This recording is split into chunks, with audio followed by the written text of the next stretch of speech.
BYD Y2 mashinamizni xudo xolisa chiroyli qilib, zo'r qilib ishlarini bitirib berdik. Bunga qilgan ishlarimizni o'zim akam mashinalari bu.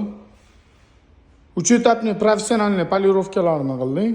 Keyin oldiga sonsa zashitnilarni urib berganmiz. Yon oynalariga sonsa zashitnini urib berganmiz. Orqa oynalarda yaxshi emas plyonka turgan edi. Hamnaqa yarki plyonkalardan yopishtirib berganmiz. Keyin BYD Y2larda bilsanglar, o'rtasida plafoni bo'lmaydi, ko'rasizlar. Spark plafonni qo'yib berganmiz. Yoqqanda yonadigan, o'chirganda o'chadigan qilib, chotki qilib berganmiz. Chunki oldiga o'tirgan odam svet yoqsa orqadagi to'q bo'lib ketganning hisobiga orqasiga ham plafonlarni qo'yib berganmiz. Mashinani xudo xolasa chiroyli qilib tayyorlab berdik. Kimga shunaqa xizmatlar kerak bo'lsa, bemalol kelaveringlar.